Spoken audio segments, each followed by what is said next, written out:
तो हेलो दोस्तों, आप चलते हैं रेडॉक्स अभिक्रिया में। ठीक है, तो रेडॉक्स अभिक्रिया कहते हैं किसको है? रेडॉक्स अभिक्रिया। ठीक है, रेडॉक्स अभिक्रिया तो हम पहले उपचयन और अपचयन बता चुके हैं।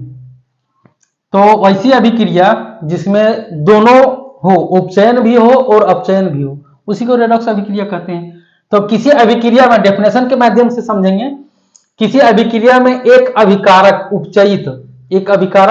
उपचयित तथा दूसरा अभिकारक अपचयित होता है। इन अभिक्रियाओं को उपचयन, अपचयन अथवा रेडॉक्स अभिक्रिया कहते हैं। मतलब ये बात ध्यान देना है, उपचयन और अपचयन जो हम पिछले वीडियो में ही बता चुके हैं, उपचयन एवं अपचयन अभिक्रिया। ठीक है, तो उसी को हम क्या कहेंगे?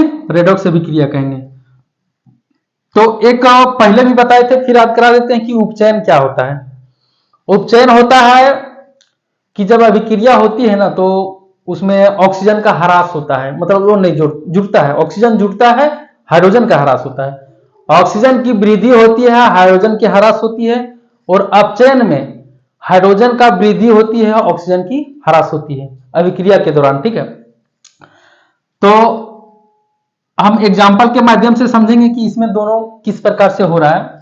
जैसे कॉपर ऑक्साइड है, जब H2 के साथ अभिक्रिया किया जाता है, गर्म करके अभिक्रिया किया जाता है, तो कॉपर अलग हो जाता है, H2O अलग हो जाता है। ठीक है, तो यहां देखना है कि इसको हम अपचयन लिखाए हुए हैं। अपचयन क्यों कहेंगे?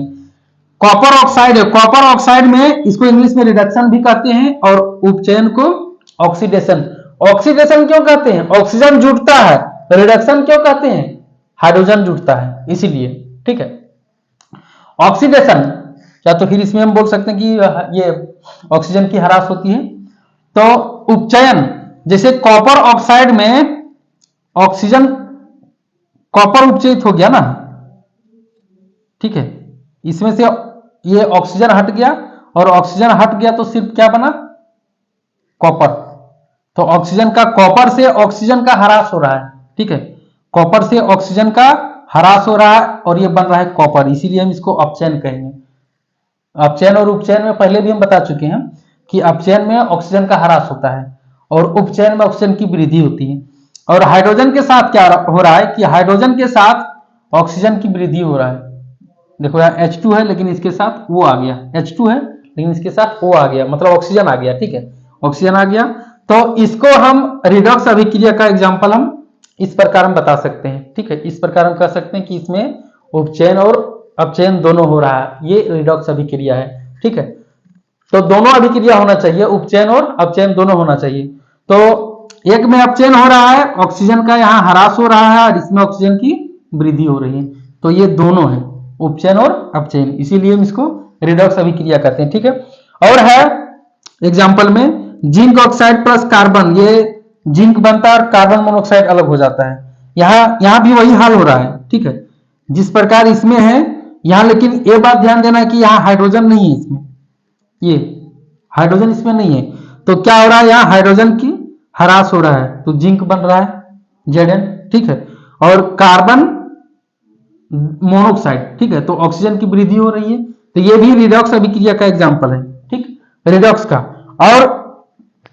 और यहां हो रहा है जैसे मैग्नीज ऑक्साइड है। ठीक है, नीचे है थोड़ा, manganese oxide MnO2 plus 4HCl, तो मैग्नीज क्लोराइड बनता है। ठीक है, क्या बनता है? Manganese chloride.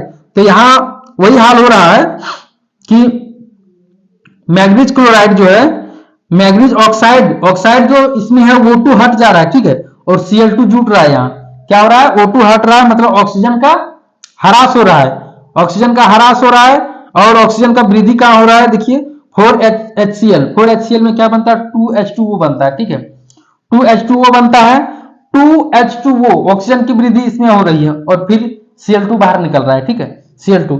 तो रेडॉक्स अभिक्रिया का और भी एग्जाम्पल है, लेकिन हम ये तीनों एग्जाम्पल देके समझाएं, तो इसी को हम कहेंगे रेडॉक्स अभिक्रिया। और रेडॉक्स अभिक्रिया में क्या है? दोनों है, उपचयन और अपचयन, जिसको ऑक्सीडेशन भी कहते हैं और रिडक्शन भी कहते हैं। ठीक है, तो अभिक्रिया और बचा हुआ है ऊष्माक्षेपी और ऊष्माशोषी।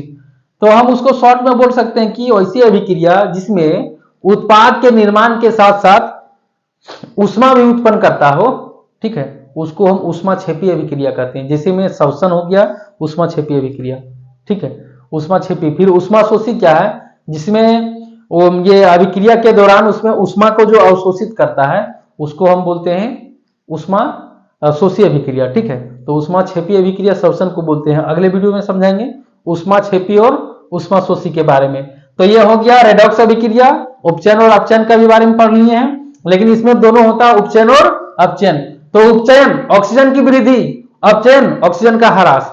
ऑक्सीजन की वृद्धि हाइड्रोजन का ह्रास, हाइड्रोजन की वृद्धि ऑक्सीजन का ह्रास। उपचयन अपचयन, और जिसमें दोनों हो रेडॉक्स अभिक्रिया कहलाता है। ठीक है, तो ये डेफिनेशन के माध्यम से ध्यान देना है, और इसको ये एग्जाम्पल जो है बहुत इंपॉर्टेंट एग्जाम्पल है ये। ठीक है, और ये जो पूछता भी है एग्जाम में कि रेडॉक्स अभिक्रिया, या तो फिर रिएक्शन दे देगा, पूछेगा ऑप्शन में कि ये कौन सी अभिक्रिया है। ठीक है, या तो फिर पूछेगा कौन अपचयित हो रहा है, कौन उपचयित हो रहा है, ये सब भी पूछेगा। उपचयन अपचयन कि क्या हो रहा है, तो इसमें हम बोल सकते हैं ये सब उपचयन और अपचयन के बारे में। ठीक है, तो उसी प्रकार और नीचे भी एग्जाम्पल दिया गया है। ठीक, तो धन्यवाद आप लोगों को रेडॉक्स अभिक्रिया समझने के लिए। तो जाते जाते एक लाइक, शेयर और न्यू है तो सब्सक्राइब करने ना भूलिएगा। धन्यवाद आप लोगों को।